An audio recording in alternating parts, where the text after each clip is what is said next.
Welcome to the Joke Zero podcast, a podcast where we talk about indie filmmaking along with a bunch of guests from the industry. And this season in particular, we are talking to everyone involved in the new feature film from Joke Zero called Plan B, which is out now everywhere where you can buy or rent a movie on Amazon, on Apple. And I'm really excited. I'm your host, Anna Roisman. And of course, we have our writer, director, and podcast producer, Brandon Tambori, with us. And then I'm really excited for our guest today. He is actually the lead of this film, but you know him from many funny projects. We have our actor who plays Evan in the movie. We've got Jon Heder with us. How are you, Jon? I'm wonderful. Thank you for having me. Hey, thanks for doing it. You're fabulous in the movie, by the way.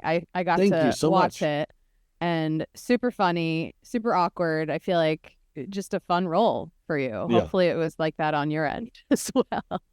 Oh, everything I do is awkward, whether I want it to be or not. So that's why I lean more towards the awkward roles, because then it feels like there's a lot of natural acting going on. And I'm like, no, that's just me not knowing what I'm doing in this world. Stop. I want to know, like, how did you get into acting? What was your start in the industry with your career?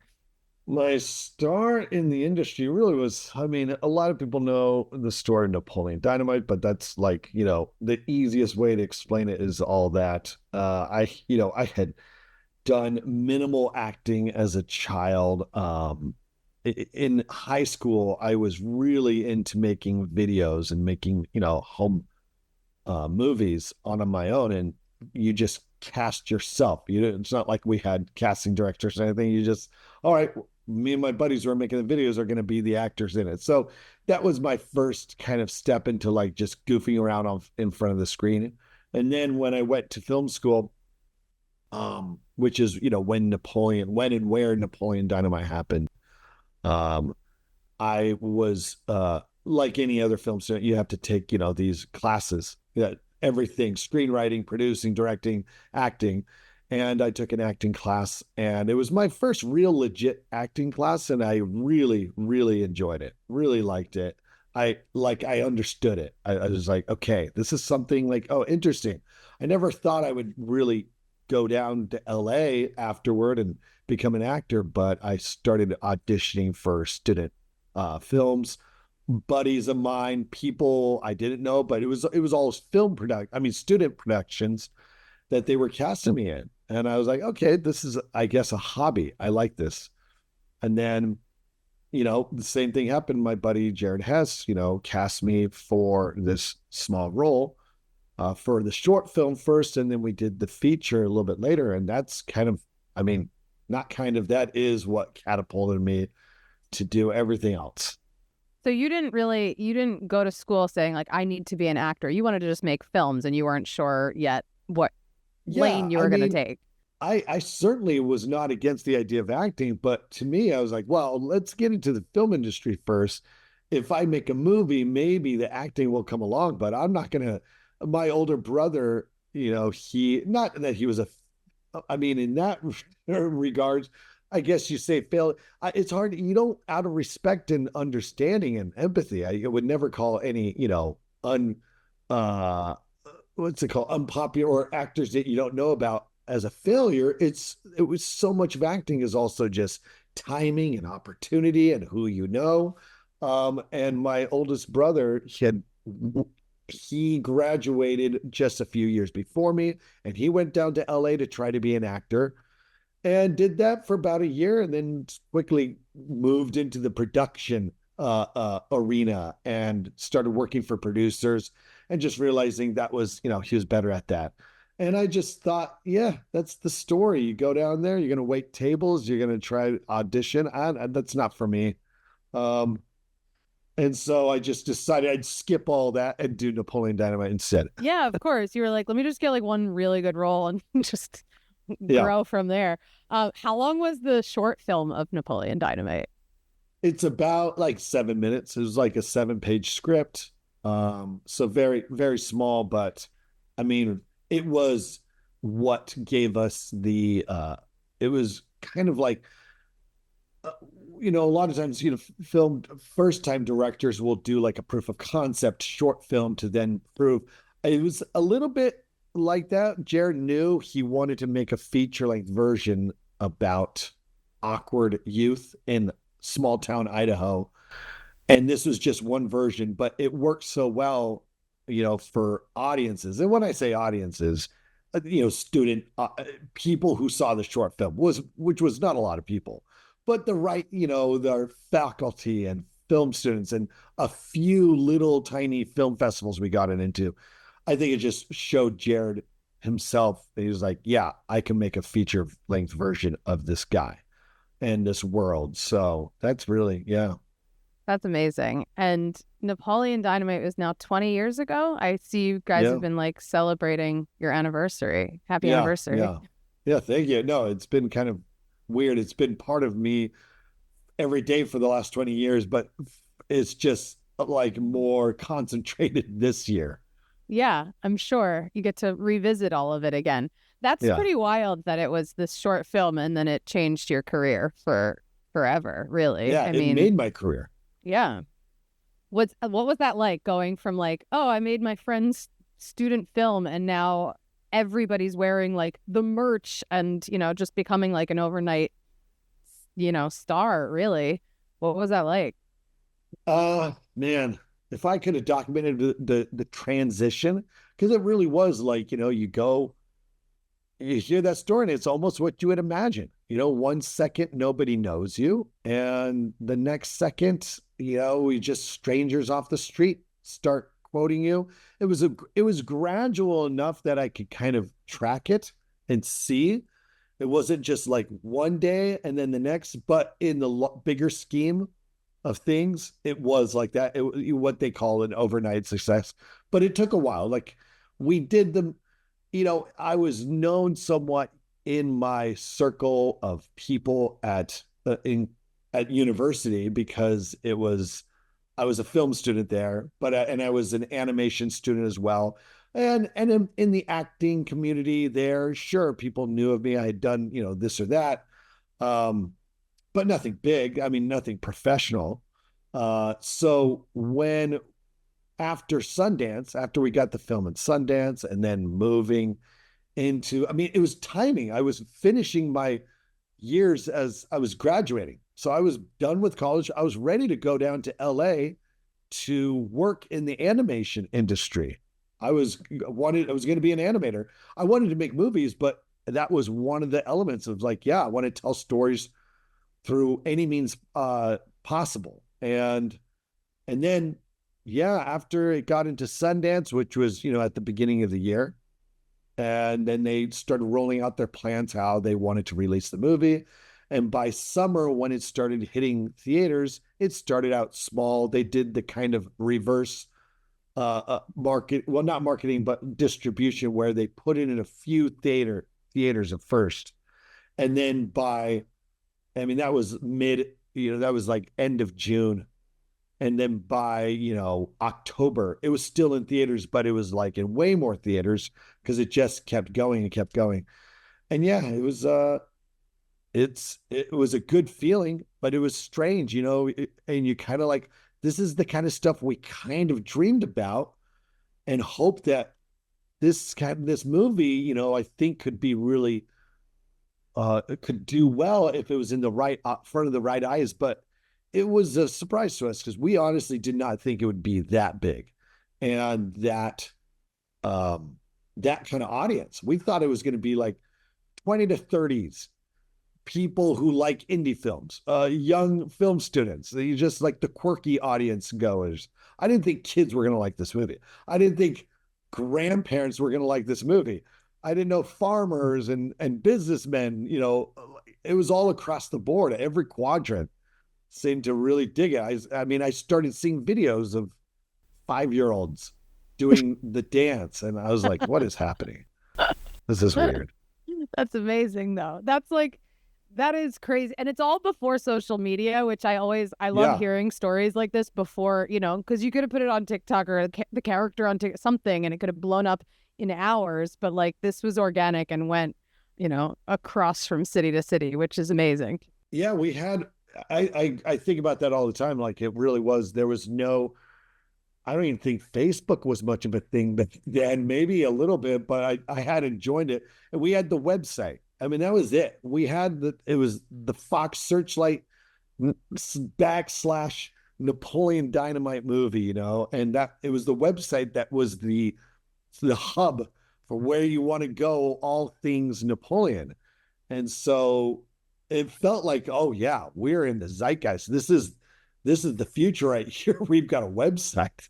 Um, and they tracked scores. People, you could do online contests and all kinds of stuff. And so yeah, I mean, it was pretty amazing that we were able to get that kind of audience. And Fox was very smart about it. I don't know if you could pull off that kind of movie, or at least that kind of release in theaters nowadays with short attention span. And I mean, social media certainly, something big happens, everybody knows about it right away. So yeah, that could have helped, but then you worry that, is it going to stick around as long?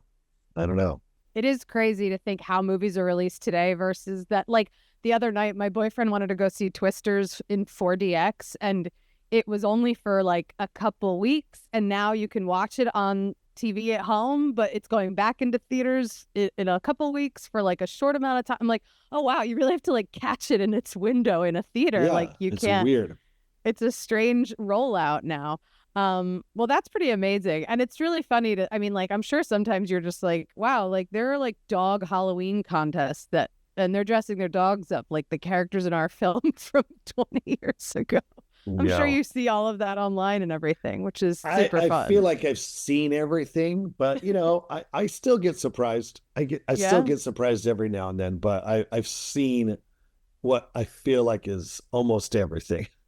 Do your kids, like, does your family know, that like about this moment in time?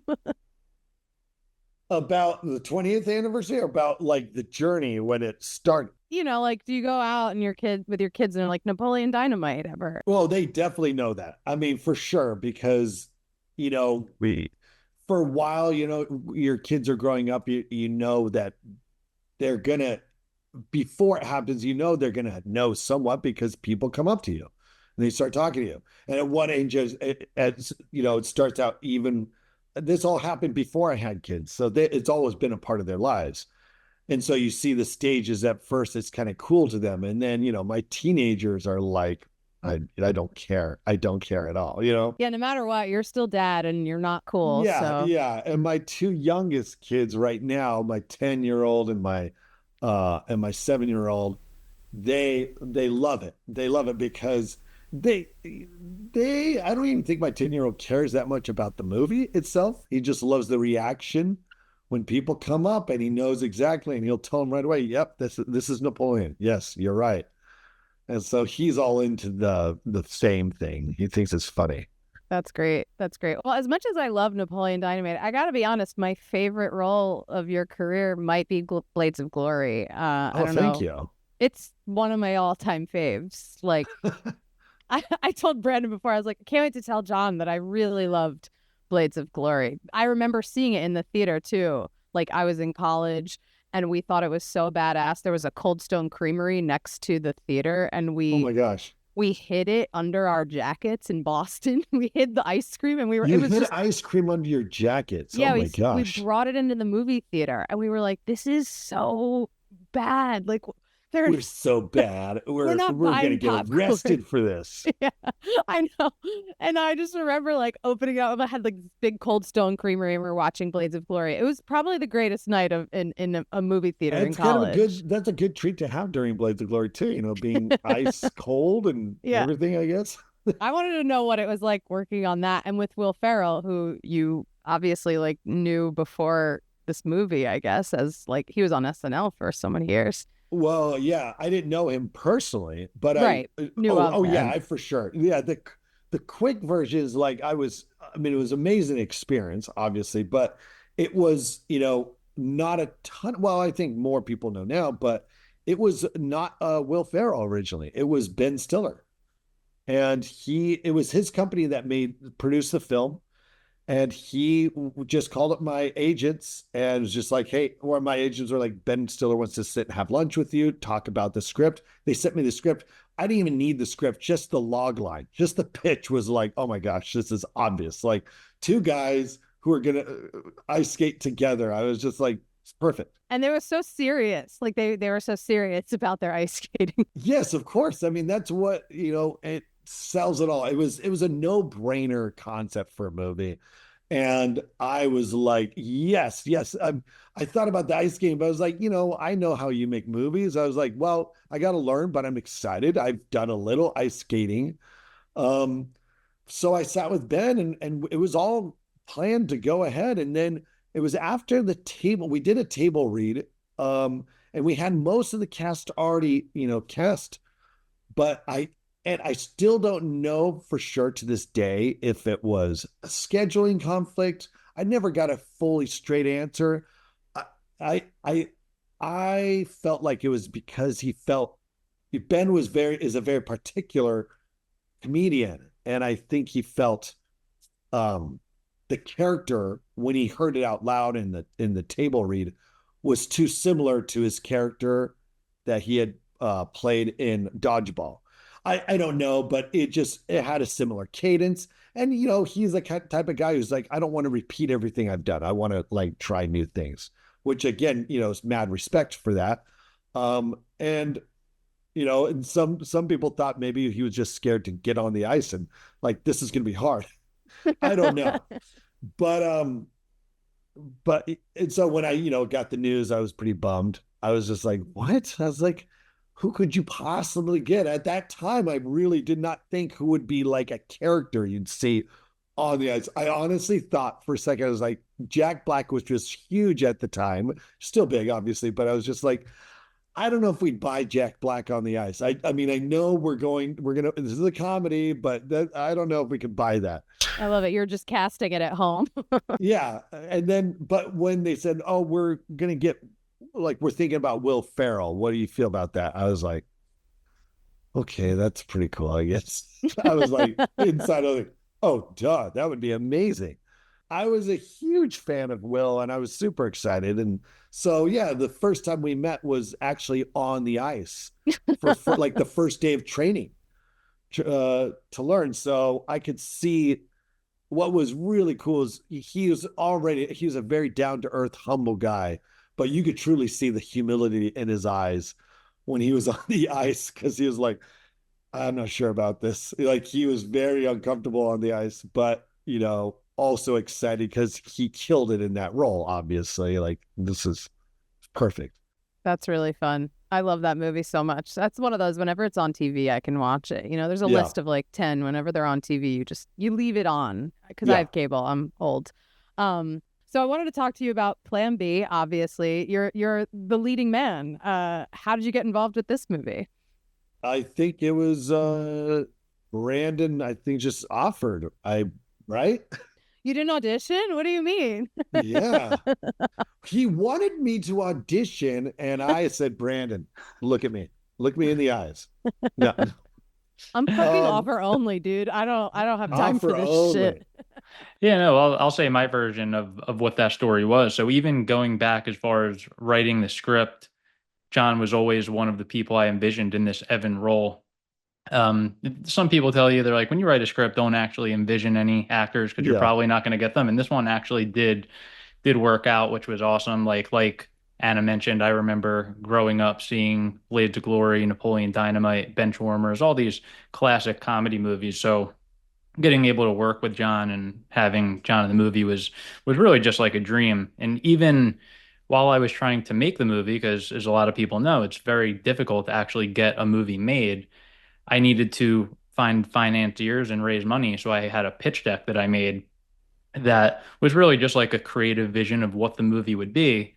And I had in actors that were like these ideal casting choices. And on the Evan slide of the pitch deck, I had John's picture on there, which really made everyone super excited once John actually agreed to do the movie. And you didn't have to throw away the headshot and replace it with someone else.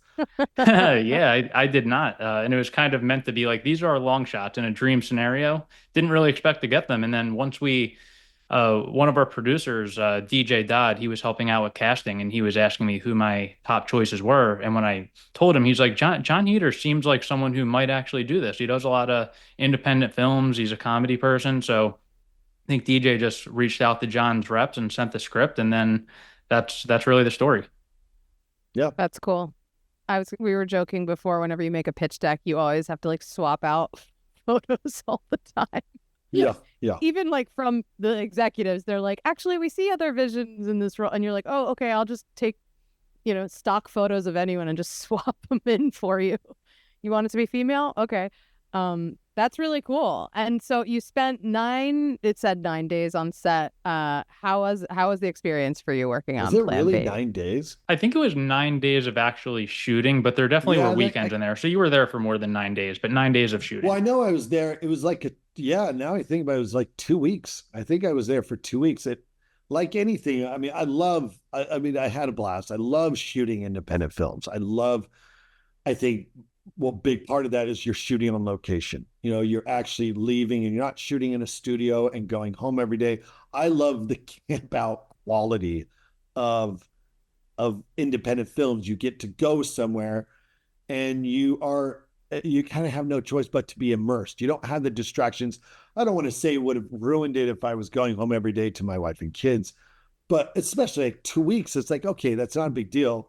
I've done, a month and 2 months, whatever. And it's just the idea of like, you're there, you're in the location, you're in the place, you're hanging out with the other cast members, you're getting to know the crew a little bit better because some of them might be staying at the same hotel you're staying at. Some of them might be doing, on days off, it's like, let's go do something. So it was, yeah, I mean, it was great. I loved it. It's funny when you say that, though, because I feel like I once worked on like a Law and Order, and I remember like the lead actress, like they were doing some scene and all of a sudden she was like, hey guys, hey, I'm so sorry, I have to go pick up my kid at soccer, so can we get this one later? And they all were like, okay. And I was like, wow, she just like, there's like a dead body on the ground, like someone covered in blood. I gotta go and pick she's up just my like, yeah. She's like, I gotta get out of here. And everyone's like, all right, later, we'll see you tomorrow. And I was like, whoa, that's like, it's not like clocking out. So when you get to say like, I get to go and work for 2 weeks and just like be in the job, like that's such a different experience. And it helps so much. And I love it. You can soak it up way better, way more effectively than you would. Not that I haven't done tons of studio films, but I mean, Blades was an example of that. Was a total studio film, the biggest studio film I have done. And that was essentially like I was living in LA. We shot it in LA. And so it was driving home after work. You're driving home, we're like, okay, stretching your feet. But it was a more rigorous shooting schedule, but also it included, because it was like the first film I did where I actually had to be fit and look like I knew what I was doing on the ice. So we had to like exercise and do all the stuff beforehand and train on the ice. And it was a different kind of, yeah. Brandon, you didn't require John to be in the gym for like 3 weeks before. I don't think so. I was just happy to have Jon there, and however he looked, he looked.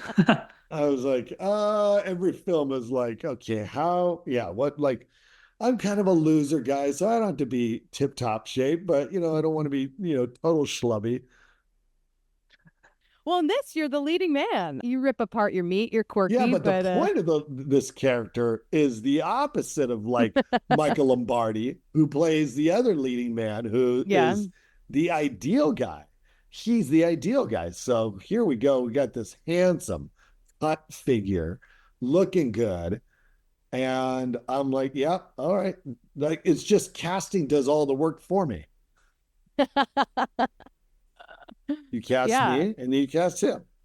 I love that. I love the meat thing, the callback to the meat. I just saw the film and I was laughing really hard because I knew you did that. I actually got to work with you in one brief scene where I got to make fun of you, which was fun. And Wait, which scene was that? I played a waitress, and you thought I was looking at you because I knew your band. Yep. And I was like, no idea what your band is, dude. Yeah. You just look like a teacher here or something. And and then you And ripped they're apart all your making meat. fun. Yeah, they're all making fun of how I looked and that satchel I had, that man purse. Or yeah, Yeah, and then I love when Jamie's like, what the hell is he doing with this burger? And then you do it again with your mom, which was a nice callback. And I was like, oh, Yeah. this is this thing. He just Yeah. rips his meat apart. Disgusting. So, and Brandon, you said you knew, so you didn't. That's not a quirk of yours, right? No, so I could tell the story. So Was that written into the script, or was that yeah, improv? no, that actually was in the script. And I remember talking to John about it. He's like, Yeah. how should I pick apart this meat? But the story of that came from one of my friends, who actually would do that. Not to the extent. This version in the movie is like extremely exaggerated, but I did have a friend who did that, and it was just so ridiculous. We'd go out to a restaurant, and he would pick apart his meat to make sure it was fully cooked. And I was like, I'm definitely putting that in a movie at some point, just because that's so funny. Like Yeah. a lot more And- than cutting into a steak, and you're like, oh, I could use a little more. Well, it's also the question, like, how do you eat a burger after you've picked apart the patty? Yeah. Picked apart the patty. That's a fun line. But Well, now it's like, a sloppy Joe.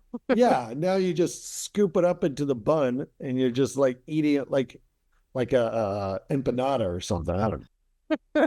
Yeah, and it would always be there's an awkward moment every time it would happen where the real waitress would come back and like take the leftover from the food and just see it's totally mangled. Oh gosh. Oh my God, that's really funny. I wanted to know on the movie, because I only worked one day, but you guys had a lot of fun with improv. I'm curious how like you and Jamie, worked out the improv throughout the shoot, because Brandon, you're a very cool director who's like, yeah, have fun with it.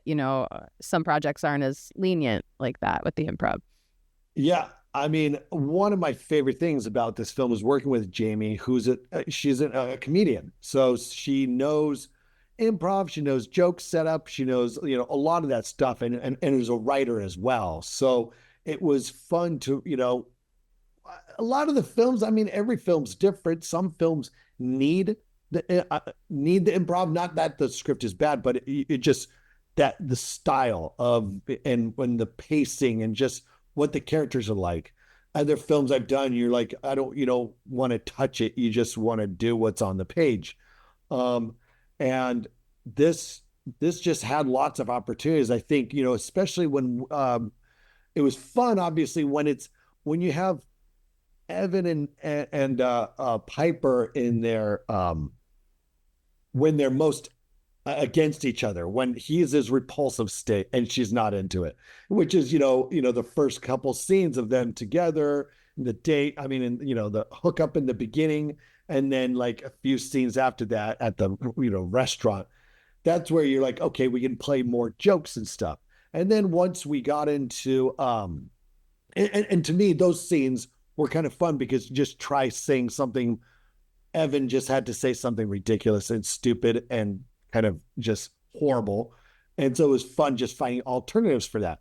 Whereas when we got to do right after the Lamaze scene and, driving her in the car, there was a lot of improv we got to play in there because felt like, okay, now this is supposed to be when Piper and Evan are gelling and they're getting along and they're finding that kind of, so it was very natural because for us, it was the first scene we got to do where we were finding that the gelling of our characters and the characters were finding that. So it felt like, yeah, this is real. Like he's saying things that he maybe wouldn't normally say, but he's almost passing it by Piper to see how she reacts. And she's kind of discovering that at the same time and like, what's going on here? We're creating a banter. Maybe there's something to this guy that I didn't see before. So I think those were really rewarding. And so, yeah, I love that. And again, every film is different. I don't get to do Sometimes I get to do improv, sometimes improv for dramas, which is a completely different ball game. Yeah. Um, for this, it's, a romantic, romantic comedy. So you have to find these moments where you're like, oh, I don't get to do this a ton and be kind of like myself, but also the nerdy self, but I got to turn on some charm. Hopefully it's there. It's like a lot of, second guessing. So it's a challenge, and I love the challenge. It's fun.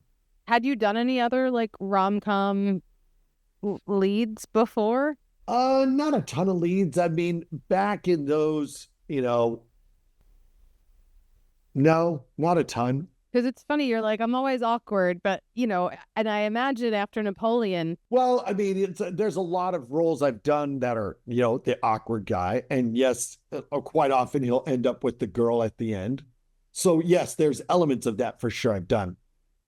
But it felt like there was like a big gap, in my career where in the beginning there was more of that. And then, for a long while, it was kind of doing different weird characters. Now, there's been more of those. So yeah, I don't know. I enjoy it. Do you have a preference for like comedy or drama? I feel like comedians are so good in dramas. And then you see the movie and you're like, whoa, like, I remember seeing, what was the Bill Hader and Kristen Wiig movie? The where they play twins one. the Skeleton siblings. Twins. The Skeleton Twins, Twins. yeah. Yeah, like that's an example of a movie where I was like, wait, I knew them as such funny comedians, and then they're like brilliant in that, and they're both, and it's such a dark movie. I'm curious if you like doing drama, as I do like doing drama. I love doing I mean, I enjoy it all. I don't know if it's easier to say certain genre. It just depends on the project. It depends on the director. It depends on the cast member. It's just kind of like when you're in the moment, do you feel it? I I love playing comedy coming from absurdity and but in the real world. So when you have these very, real situations, you play it real, that's reactionary to absurd situations, or absurdity that's introduced in that world. And so a lot of times it's, to me, that's like, well, you play it dramatically, but from that comedy can come very easily. And I really gravitate. I love that kind of stuff. Yeah. That brings me to that Uber scene when you're the Uber driver. I didn't expect that in the movie. I'm like, oh, of course he is. He drives Uber on the side, and he can take her to his class because he's on his own schedule. Like he's in a band. Of course he's got an Uber. There's no way that band's making tons of cash. I love the band. That was a funny moment. That was good. Cool. Well, is there anything else, Brandon, that you wanted to touch upon with Jon about this experience, about the sequel to Plan B? What is it, Plan C? Is that what you were telling? Plan C? I like that. Yeah, if anyone out there wants to make a Plan C, I'm all for it. Oh my gosh, you have a lot more to come. It's Plan C, D. I mean, you have the rest of the alphabet if it really goes. Yeah, if it goes well. That waitress is getting a bigger role in Plan C, though. I'm gonna spill some soup or something. I don't know. Yeah, no, I think you pretty much covered everything. Cool. Well, I can't wait for everyone to watch this. Is there anything you're working on now that you wanted to talk about or plug, or, Oh, I'm not much of a plugger. I mean, I've got, a couple movies in the can, including this one that you're just waiting for them to come out. And then there's a movie I shot 3 summers ago.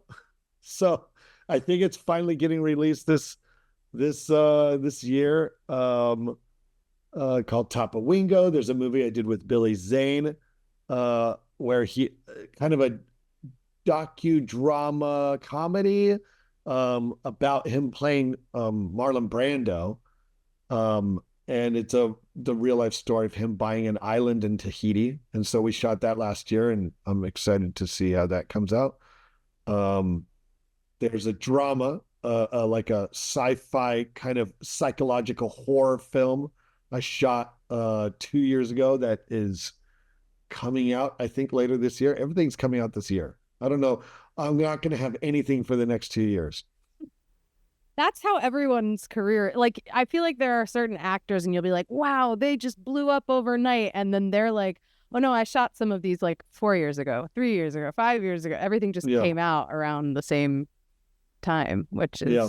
a lot of people don't realize in this industry that time means nothing sometimes. I know. So. It's like, you always, it's been great. But like I said, it feels like everything's going to come out this year. And so it's like, all right, let's get some more stuff going on for the other years that are yet to come. Yeah. Yeah. That's great. Cool. Well, thanks for joining us today. This was awesome. Thank you. And I'm excited for everyone to see Plan B. You can watch it everywhere you buy or rent movies. So go check out Jon and then I guess watch Napoleon Dynamite to celebrate 20 years. Yeah. If you haven't seen it yet, you're an idiot. That is one of those movies. I hate when they're like, you've never seen The Godfather, but like Napoleon Dynamite, I would say that to someone. You've never seen Napoleon Dynamite? Like, anyway. Well, thanks so much again for hopping on here with us, and we'll talk to you soon. Thank you so much, you guys.